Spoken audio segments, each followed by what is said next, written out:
চৰকাৰী বনাম বেচৰকাৰী বিদ্যালয় অঘোষিত প্ৰতিযোগিতাত চৰকাৰী বিদ্যালয় আগবাঢ়িছে এইবাৰ ১০০% উত্তীৰ্ণৰে সাফল্যৰ শিখৰ লাভ গোহাঁই কমল উচ্চতৰ মাধ্যমিক বিদ্যালয় ৯৭.৭৪ লালুক উচ্চতৰ মাধ্যমিক বিদ্যালয় আৰু ৯৫.৮৮ লাভ সাৰমতী উচ্চতৰ মাধ্যমিক বিদ্যালয়ৰ সদ্য ঘোষিত উচ্চতৰ মাধ্যমিক বিদ্যালয় উত্তৰ অসমৰ লখিমপুৰ জিলা উচ্চ শিক্ষাৰ অগ্ৰণী শিক্ষা অনুষ্ঠান ক্ৰমে গোহাঁই কমল উচ্চতৰ মাধ্যমিক বিদ্যালয়ৰ ১০০% উত্তীৰ্ণ সক্ষম হৈছে।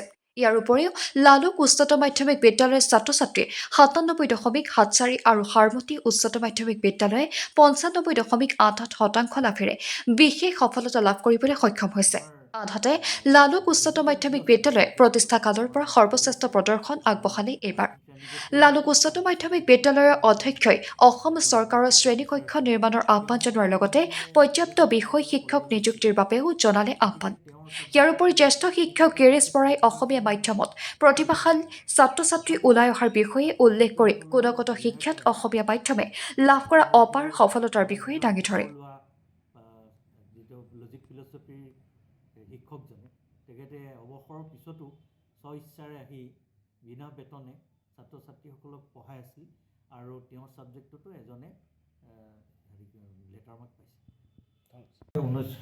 ২০১৭ চনত মই এই বিদ্যালয়ৰ অধ্যক্ষ হিচাপে জইন কৰোঁ। এতিয়া মোৰ জইন কৰা কমপ্লিট ৭ বছৰ হৈ গৈছে। সেই দিনৰ পৰা মই জানো কাহিনীখিনি গোটেইখিনি।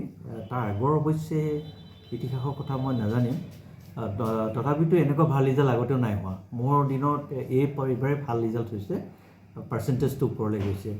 আমাৰ 98% হৈছে, কিন্তু 3জনী ছোৱালী পাছ কৰিব নোৱাৰিলে। তেওঁলোকৰ অকণমান নিজৰ গাফিলতি আছে, ক্লাছ ভালকৈ নকৰে, ক্লাছত নাহে, এনেকুৱা কিছুমান অসুবিধাৰ কাৰণে 3জনী ছোৱালী পাছ কৰিব নোৱাৰে বুলি আগতে আমাৰ ক্লাছ টিচাৰ তেওঁলোকৰ ছাবজেক্ট টিচাৰসকলে কৈছে, আৰু সেইটোৱে ফল আমি পালোঁ। নহ'লে আমাৰ আজি 100% ফল।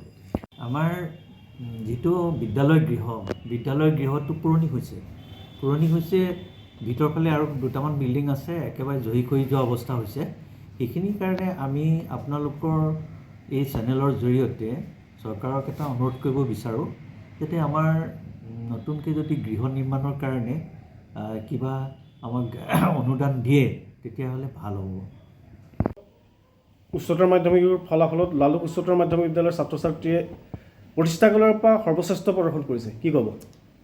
40 বছৰীয়া মোৰ চাকৰি কালত আজিৰ দিনটো আটাইতকৈ আনন্দিত দিন বুলি মই নিজে অনুভৱ কৰিছোঁ, কাৰণ আজিৰ সমান আনন্দৰ দিন এটা অহা নাছিল, যাৰ কাৰণে আজি আমি সকলোৱে উৎফুল্লিত, প্ৰফুল্লিত আৰু আনন্দিত। Thank you. আমি জয়তে আপোনালোকৰ মাধ্যমৰ যোগেদি সমগ্ৰ অসমৰ আজি উচ্চতৰ শাখাৰ পৰীক্ষাত উত্তীৰ্ণ হোৱা বা অনুত্তীৰ্ণ হোৱা সকলো ছাত্ৰ ছাত্ৰীক আমি শুভেচ্ছা জ্ঞাপন কৰিছোঁ। লালুক উচ্চতৰ মাধ্যমিক বিদ্যালয়ৰ প্ৰতিষ্ঠা কালৰ পৰা ওলাইছে, আমি যথেষ্ট আমাৰ ইয়াৰ পৰা ভাল কোৱালিটি থকা ছাত্ৰ ছাত্ৰী ইয়াৰ পৰা পাছ হৈ গৈছে। ইয়াৰ পৰা পাছ কৰি যথেষ্ট আমাৰ প্ৰশাসনিক বিষয়া হৈ আছে, আমাৰ ডক্টৰ ইঞ্জিনিয়াৰ হৈ আছে, যথেষ্ট আমাৰ ইয়াৰ পৰা কোৱালিটি থকা ষ্টুডেণ্ট ওলাই গৈছে। তথাপি এইবাৰ আমাৰ পাৰ্চেণ্টেজ হিচাপে যথেষ্ট ভাল, এইটো আমি সন্তুষ্টিত। 98% আমাৰ কোনো কালেই হোৱা নাছিলে। আমাৰ 70 ঘৰতে পায়, 75 এনেকুৱা ঘৰতে আছিলে। এইবাৰ আমাৰ 98% আমাৰ বিদ্যালয়ৰ ছাত্ৰ ছাত্ৰীসকলে ল'বলৈ সক্ষম হৈছে। কিন্তু এইখিনিতে আমি এটা কথা ক'ব বিচাৰোঁ, আনে আমাক এইটো প্ৰশংসা কৰে নকৰে সেইটো আচল কথা নহয়। আমি নিজে এই ক্ষেত্ৰত